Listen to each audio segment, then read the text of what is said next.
انہیں بہت ساری نعمتوں میں سے ایک نعمت اللہ عز و جل نے ہمیں یوم جمعہ کی شکل میں عطا فرمائی، جمعہ کے دن کی شکل میں۔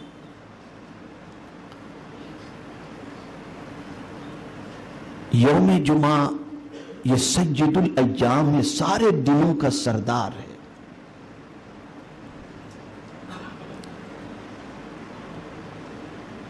اس دن کی عظمتوں کا کیا کہنا کہ آقا کریم رؤوف الرحیم علیہ التحیۃ والتسلیم نے ارشاد فرمایا،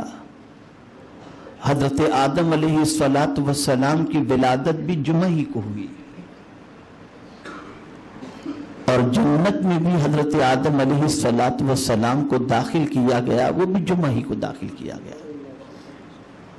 اور زمین پر اتارا گیا حضرت آدم علیہ السلام کو، وہ بھی جمعہ ہی کا دن تھا، اور حضرت آدم علیہ السلام کا وصال بھی ہوا، جمعہ ہی کو ہوا، اور قیامت بھی جو قائم ہوگی وہ یوم جمعہ ہی کو ہوگی۔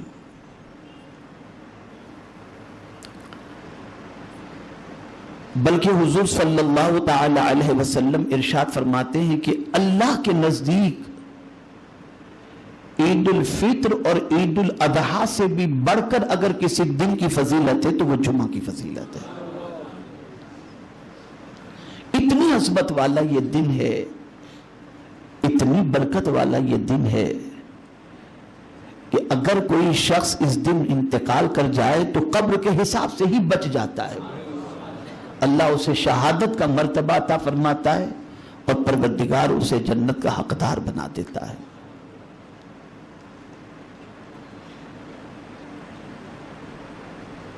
آقا کریم صلی اللہ تعالی علیہ وسلم نے ارشاد فرمایا، ایک جمعہ سے لے کر دوسرے جمعہ تک جو گناہ ہوتے ہیں اللہ تعالیٰ جمعہ کی برکت سے ان گناہوں کو معاف فرما دیتا ہے۔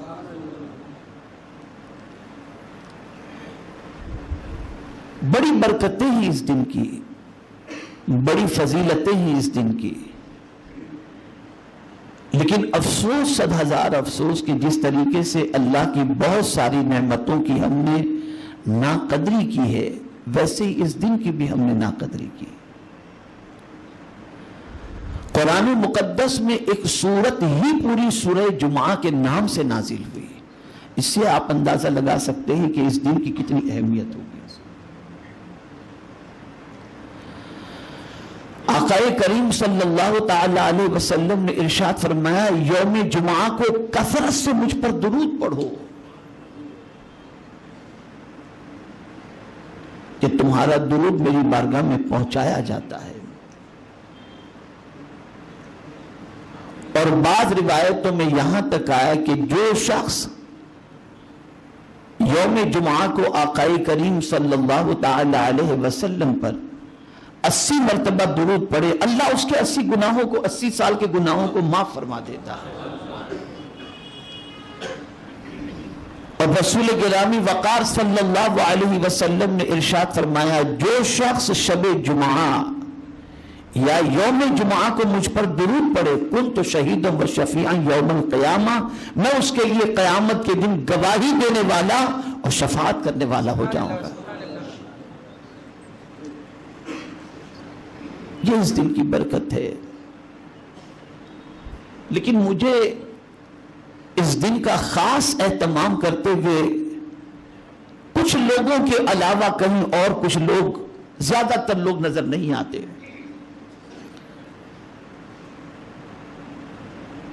بلکہ میں یہ کہوں تو غلط نہ ہوگا کہ جس طریقے سے کئی نعمتوں کی ناقدری کی گئی، اسی طریقے سے اس نعمت کی بھی ناقدری کی جا رہی ہے۔ اب آئیے قرآن مقدس سے ہم اس دن کی عظمتوں کو سمجھیں۔ اللہ رب العزت جل جلالہ نے ارشاد فرمایا، یا ایھا الذین آمنوا، اے ایمان والو، اذا نودی للصلاۃ من یوم الجمعہ،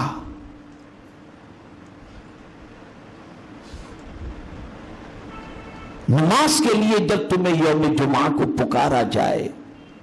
آواز دی جائے فَاسْعَوْا إِلَىٰ ذِكْرِ اللَّهِ، تو اللہ کے ذکر کی طرف تم دوڑو۔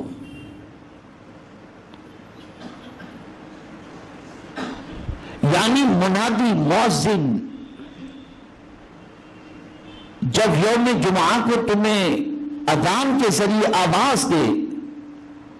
تو تم یوم جمعہ کو مؤذن کی آواز سن کر اللہ کے ذکر کی طرف دوڑو۔ تو قرآن کہتا ہے کہ جب تمہیں نماز کے لیے پکارا جائے یوم جمعہ کو فَاسْعَوْا إِلَىٰ ذِكْرِ اللَّهِ، اللہ کے ذکر کی طرف دوڑو۔ اس سے مراد اذان ہے۔ اور یہاں میں آپ کو بتا دوں کہ آقا کریم رؤوف الرحیم علیہ التحیۃ والتسلیم نے جب اپنے دور کے اندر جمعۃ المبارکہ کا اہتمام فرمایا تو جس طریقے سے عیدین کے اندر دونوں عیدوں میں پہلے نماز ہوتی ہے اور بعد میں خطبہ ہوتا ہے، ایسے ہی یوم جمعہ کا بھی سسٹم یہی تھا کہ پہلے نماز ہوتی تھی اور بعد میں خطبہ ہوا کرتا تھا۔ لیکن ایک مرتبہ ایسا ہوا کہ میرے آقا صلی اللہ تعالی علیہ وسلم نماز جمعہ کے بعد خطبہ دے رہے تھے، لوگ مسجد نبوی شریف میں موجود تھے، اتنے میں ایک قافلہ آیا۔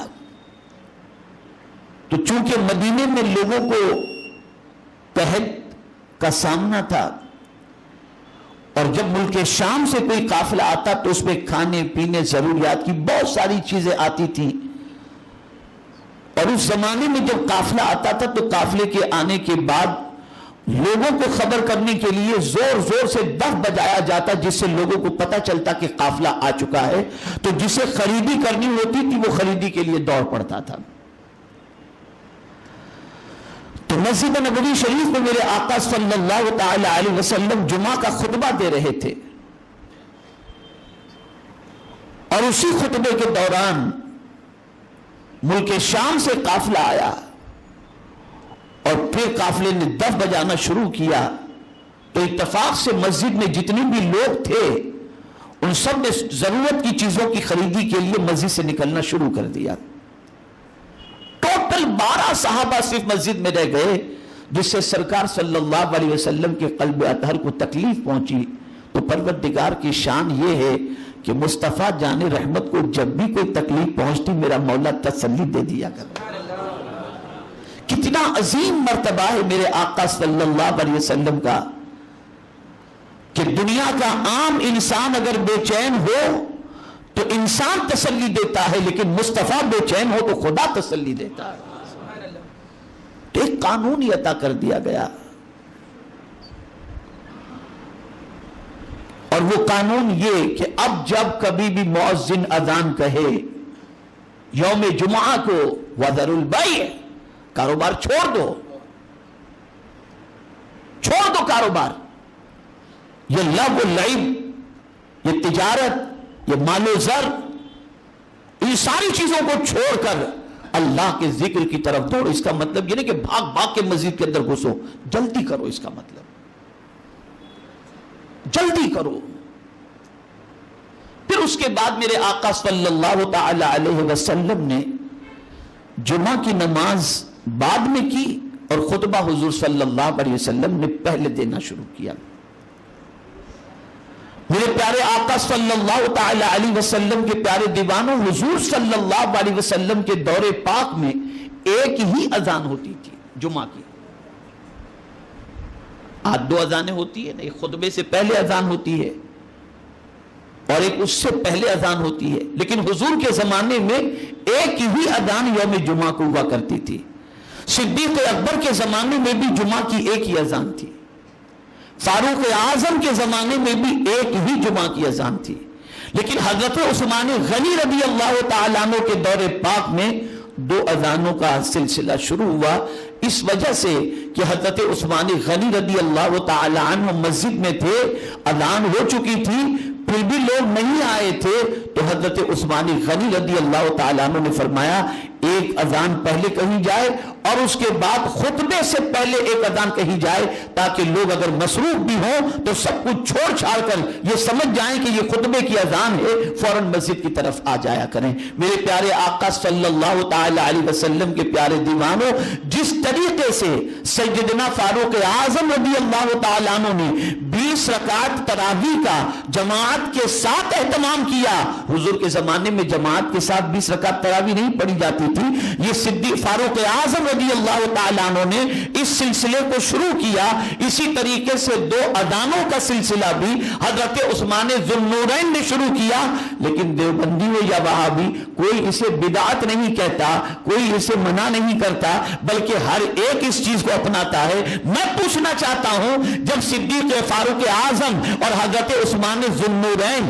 رضی اللہ تعالی عنہما اگر کوئی اسلام کے بھلے کے لیے، مسلمان کے بھلے کے لیے کوئی نئی چیز شروع کر دیں جو حضور کے زمانے میں نہیں تھی تو وہ بدعت نہیں ہو سکتی، وہ بدعت سیئہ نہیں ہو سکتی، وہ بدعت دلالہ نہیں ہو سکتی، وہ گمراہی کا طریقہ نہیں ہو سکتا۔ تو اگر کوئی مصطفیٰ پیارے کی میلاد بنائے تو یہ شرک و بدعت کیسے ہو سکتا ہے؟ ورنہ آپ کیوں یوم جمعہ کو 2 اذان دیتے ہیں؟ یہ حضور کے زمانے میں نہیں تھا یہ سلسلہ، لیکن ہر مسجد کے اندر 2 جمعہ کی اذان، جمعہ کی 2 اذانیں ہوتی ہیں۔ تراویح مکہ مکرمہ ہو یا مدینہ منورہ ہو جماعت کے ساتھ پڑھی جاتی، کوئی ثابت کرے کہ حضور کے زمانے میں یہ نمازیں تھیں؟ سرکار تراویح جماعت سے پڑھاتے تھے یا پڑھتے تھے؟ مجھے کوئی ثابت کرے۔ تو عرض یہ کر رہا تھا کہ یہ دن بڑی برکت والا دن ہے، اور اس دن کی نماز فرمایا گیا جب کوئی مسجد کے اندر، یعنی یہاں تک فرمایا گیا کہ فرشتے مسجد کے دروازے پر رجسٹر لے کر کے کھڑے ہوتے ہیں، اور جو مسجد میں انٹری کرتا ہے فرشتے اس کا نام لکھتے ہیں، اور یہاں تک کب تک لکھتے رہتے ہیں؟ تو فرمایا گیا کہ جب امام خطبہ دینا شروع کرتا ہے تو فرشتے اپنے رجسٹر کو بند کر دیتے ہیں، وہ بھی خطبہ سننے میں مصروف ہو جاتے ہیں۔ اب میں ان لوگوں سے پوچھوں گا جو جان بوجھ کر مصلی لے کر کے باہر مسجد کے انتظار کرتے ہیں یا گھر پر انتظار کرتے ہیں کہ خطبہ شروع ہو یا اقامت شروع ہو تو ہم روڈ پر مصلی بچھا کر کے نماز پڑھ لیں۔ قرآن تو یہ کہتا ہے کہ تمہارے کانوں تک آواز پہنچے مؤذن کی، یا جب تمہیں نماز کے لیے یوم جمعہ کو بلایا جائے تو جلدی کرو، دوڑو۔ اور یہاں دوڑنے کا جذبہ اور جلدی کرنے کا جذبہ تو بہت دور کی بات ہے۔ انسان اتنا سست ہو چکا ہے، سمجھتا ہے 2 رکعت پڑھو جلدی سے چلے جاؤ۔ یہ ناقدری ہے، یہ اس دن کی برکتوں سے محرومی ہے۔ سرکار صلی اللہ تعالی علیہ وسلم کے 560 سال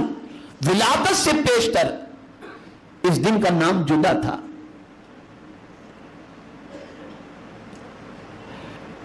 لیکن اس دن، یعنی اس دن کو سرکار کی ولادت سے پہلے بھی لوگ جمع ہوتے تھے اور اپنے آباء و اجداد کی تعریفیں کیا کرتے تھے۔ جمعہ یعنی اجتماع کا دن، بہت جمع ہو جانے کا دن، لوگوں کی بھیڑ، لوگوں کے اکٹھا ہونے کا دن۔ لیکن جب حضور صلی اللہ تعالی علیہ وسلم تشریف لائے، بلکہ آقا کریم صلی اللہ تعالی علیہ وسلم کی ولادت سے پہلے ہی آہستہ آہستہ اس کا نام جمعہ پڑنے لگا۔ اور یہ بھی یاد رکھیں، قربان جائیے میرے آقا صلی اللہ علیہ وسلم کے صدقے میں رب کی طرف سے ملنے والی اس نعمت پر کہ آپ جانتے ہیں اللہ نے حضور کی امت کو جمعہ عطا فرمایا، کسی اور نبی کی امت کو جمعہ نہیں دیا۔